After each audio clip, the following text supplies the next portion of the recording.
welcome to Tales of Honor Podcast, a podcast dedicated to telling the true stories of the Congressional Medal of Honor.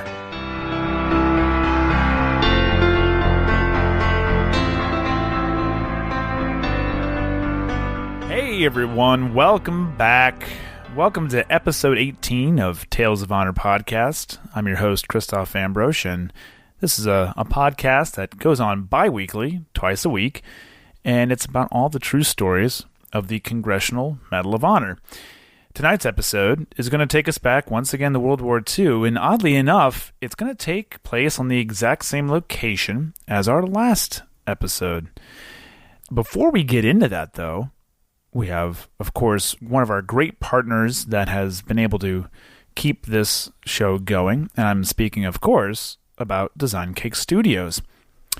They're a small, creative design company with big talent. What can they do, you ask? Well, they'll do pretty much anything. Graphic design, web design, business cards, whatever you need for your business to either create a new look for your business or maybe refresh an old one that you have. Head on over to DesignCakeStudios.com. I did it, and I'm a big fan of theirs, and I couldn't be any happier with the logo that they made for me as well as the business cards for both of my businesses, and I always get compliments on both of them. When you do contact them, let them know that you heard about them here on Tales of Honor Podcast, and when you do that, you'll get a free consultation on whatever work it is you need to have done. DesignCake Studios, fresh thinking made bold. And now, a tale of honor. Frank D Peregory was born on the 10th of April, 1916, in Egmont, Virginia.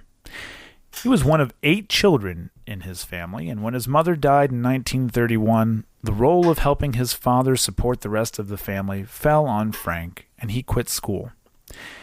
In May of 1931, Frank joined Company K in the 116th Infantry Regiment of the Virginia National Guard in Charlottesville. Now, for those of you that can do on-the-fly math, you have already figured out that Frank was only 15 years old at the time of his enlistment. You would be correct. Frank lied about his birth year so that he could join, and along with that and the misspelling of his last name, would become part of his permanent military record. In 1941, Frank went on to marry Bessie Kirby, and before the U.S. would enter World War II, Frank's unit was inducted into federal service. Frank was now a part of the 29th Division, and it, along with him, moved to Fort Meade and began training for war. Shortly after the Pearl Harbor attack, Frank was patrolling a beach in North Carolina and rescued a drowning comrade. He was awarded the Soldier's Medal, which is the highest non-combat award for heroism. The 29th Division was then selected, along with the Army's 1st Infantry Division, to be a part of an assault on Omaha Beach. Frank and his unit were among the initial wave of troops to assault the beach on D-Day on the 6th of June, 1944. Despite fierce enemy resistance, his unit made its way into the town of Grand Camp by the 8th of June. It was in this town, in France, where Technical Sergeant Peregory displayed his actions that got him recommended for the Medal of Honor. The citation reads,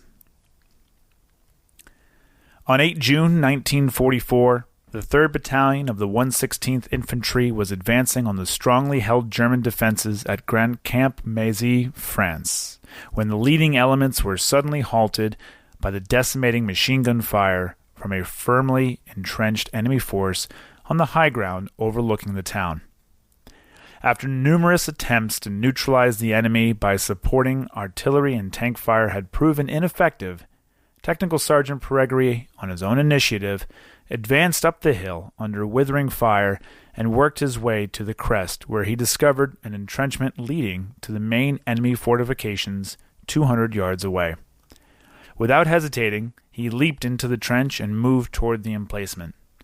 Encountering a squad of enemy riflemen, he fearlessly attacked them with hand grenades and bayonet, killed 8, and forced 3 to surrender. Continuing along the trench, he single-handedly forced the surrender of 32 more riflemen, captured the machine gunners, and opened the way for the leading elements of the battalion to advance and secure its objective. The extraordinary gallantry and aggressiveness displayed by Technical Sergeant Peregory are exemplary of the highest tradition of the armed forces. I wish the story could end right there. However, Frank was killed 6 days later on the 14th of June, 1944, while fighting in the hedgerows of France. On the 5th of June, 1945, Frank's wife, Bessie, received his Medal of Honor.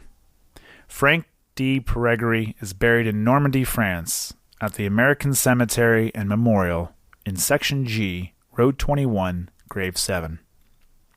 In June of 2010, a rededication ceremony took place, and his gravestone now shows his Soldier's Medal and his Medal of Honor. And that was a Tale of Honor. Thank you so much for listening to Tales of Honor podcast, and if you like this podcast, be sure to leave a nice review, a rating, and tell a friend. You can see more information on Facebook, Instagram, and at thebeardeddetailer.com/TOH podcast.